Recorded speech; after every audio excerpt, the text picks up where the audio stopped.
been released to the public. There are no more remaining people that are unaccounted for that Ironwood Public Safety is aware of. And the NMU Police Department on Wednesday offered its first winter driving experience to NMU students in a parking lot with snow-covered ice behind the Superior Dome. Students were able to drive an older out-of-service patrol vehicle through a cone-filled course. An officer who rode shotgun gave tips to those driving and how to avoid and effectively confront the most common causes of winter accidents. The hands-on experience complements educational programs that the department presents in the residence halls on winter driving and vehicle maintenance. If it's offered again, the NMU Police Department will be able to prepare further in advance and wet down the lot to ensure an icy base that will really drive home the key tips on safe vehicle operation during the winter. Nurses in UOP Health System Marquette have not yet come to any contract agreement since their strike in October 2017. Nurses say 16-hour shifts are becoming more frequent as they are receiving incomplete schedules, forcing them to work more than 8 hours at a time. Requests for traveling nurses have also been denied. Yesterday, the hospital said, quote, "We continue to negotiate in good faith and work with the union to develop a new contract that meets the needs of our hospital, our nurses, and our community," end quote. A Negaunee High School freshman has been expelled for 180 school days after an assault that took place on February 14th. The student attacked a classmate in the locker room while other students watched. Another student recorded the attack and uploaded it to social media. The student was suspended but will return to class on Monday.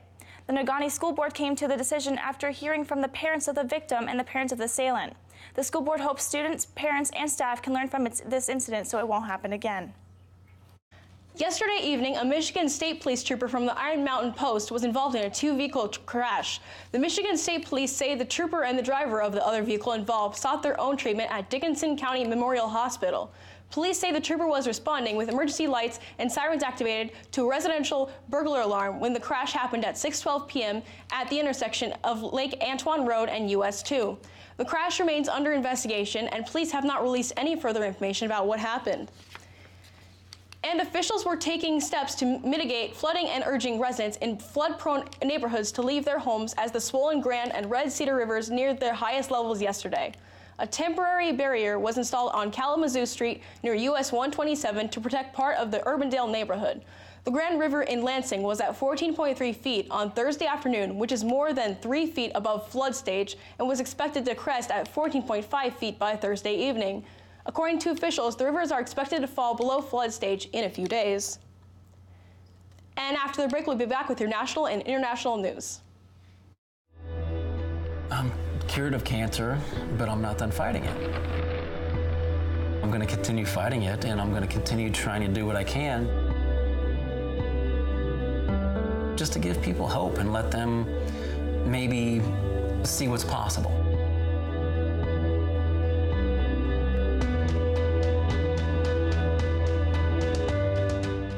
Sunday night at 10:30 after Victoria on WNMU Public TV 13. And welcome back. Florida Governor Rick Scott has proposed banning the sale of firearms to anyone younger than 21. Governor Scott announced that proposal as part of a plan to prevent gun violence. Scott called for keeping guns away from violent and mentally ill people and providing more funds for mental health programs. He also called for a trained law enforcement officer for every 1,000 students at every school in Florida by the time the 2018 school year begins. Shooting suspect Nicholas Cruz, 19 years old, has been jailed on 17 counts of murder and has admitted the attack. Authorities have said Cruz owned a collection of weapons. Students from Stoneman Douglas High School rallied at Florida's state capitol and lobbied legislators to help prevent mass shootings like the one that killed 17 students and children last week. Laura Podesta has the latest details. Never again!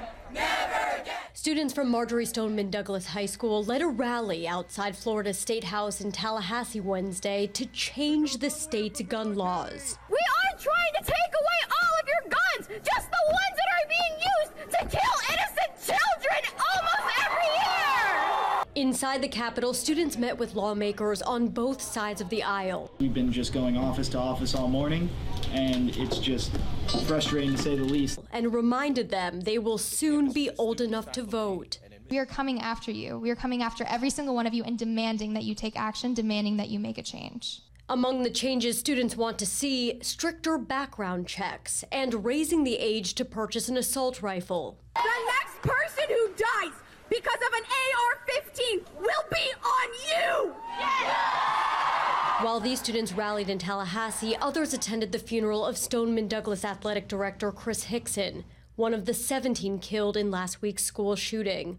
And thousands of other students across Florida walked out of class Wednesday in a show of support for the Stoneman Douglas survivors and their message. Laura Podesta, CBS News, New York. Luis and David Turpin, the couple accused of starving their 13 children, are now in court facing charges. Kent Ripley, the Elvis impersonator who presided over ceremonies, pulled up videos of the occasions where the siblings, in matching outfits and similar haircuts, smiled and danced. In the most recent days, friends of Luis and David Turpin are trying to figure out how the siblings' alleged abuse went undiscovered for so long. Luis Turpin's sister, Teresa Robinette, recalls how the nature of not getting able to talk to her nieces and nephews often. Teresa Robinette states, quote, "Our hope is that all the children can lead some sort of normal or happy existence," end quote. And at the Pyeongchang Winter Olympics come to a conclusion, the final results are in for female figure skaters. Ben Tracy has the details from South Korea. Brilliant. On the final day of figure skating, the Russian women were flawless.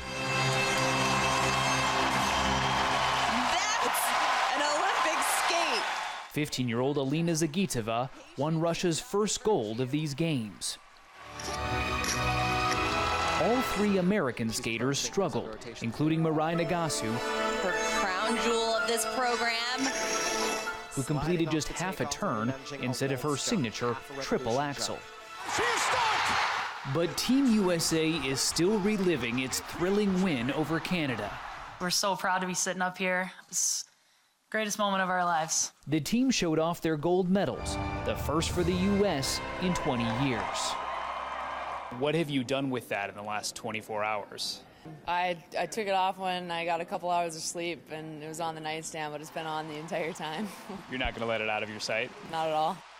With the events now winding down, the focus returns to this stadium back here in the closing ceremonies this weekend. Pyeongchang will hand the torch over to the next Winter Olympics host, Beijing 2022.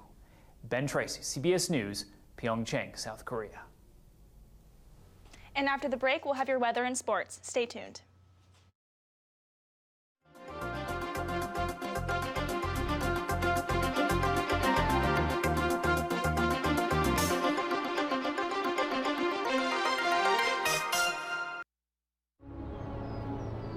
For 100 years, the national parks have been part of the nation's commitment to preserve rare and beautiful locations.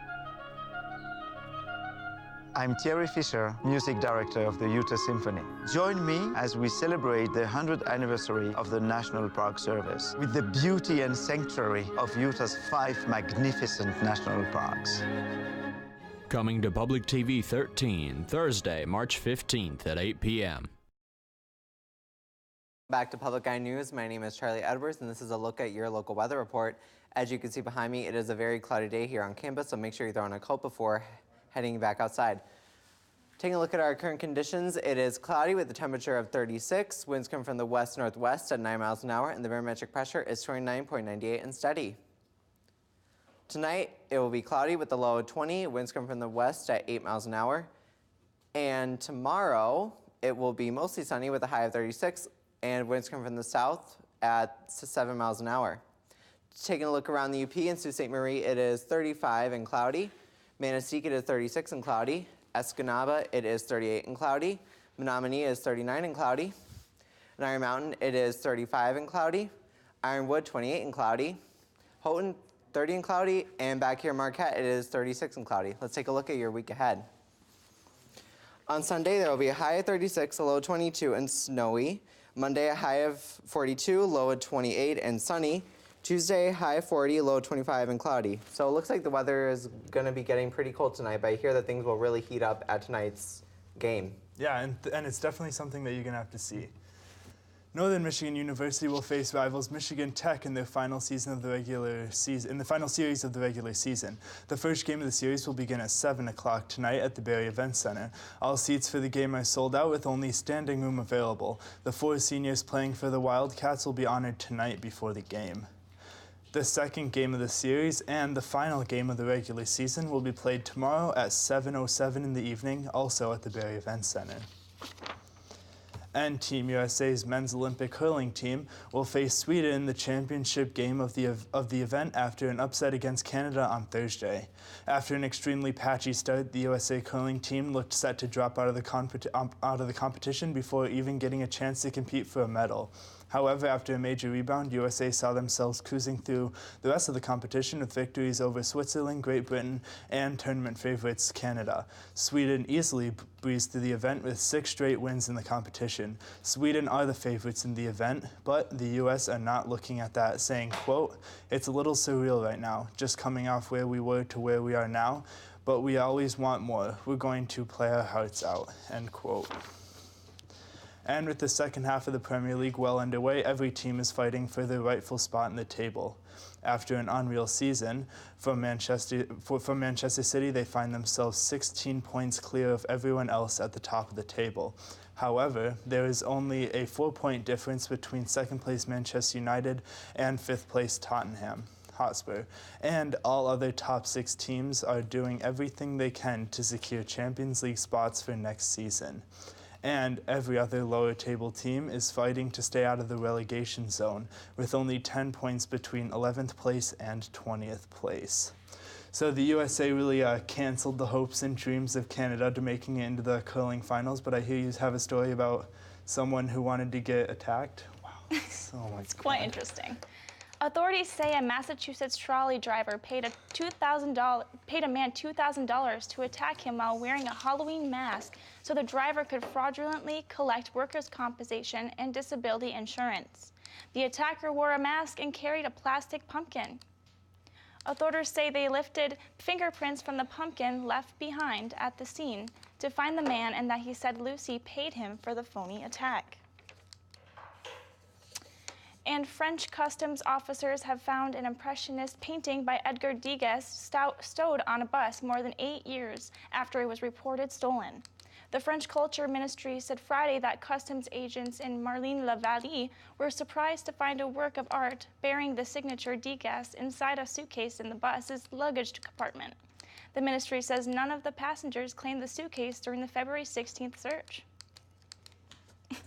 Well then, so you're gonna watch the final ceremony of the Olympics this weekend? Yeah, I'm really looking forward to the closing events. It should be a good one considering just how interesting these Olympics have been. Yeah, what sports have you been watching? I've been watching skiing, a lot of skiing, and the upcoming slopestyle. So that's all the time we have for you for Public Eye News. Please join us again on Monday. Thanks for watching.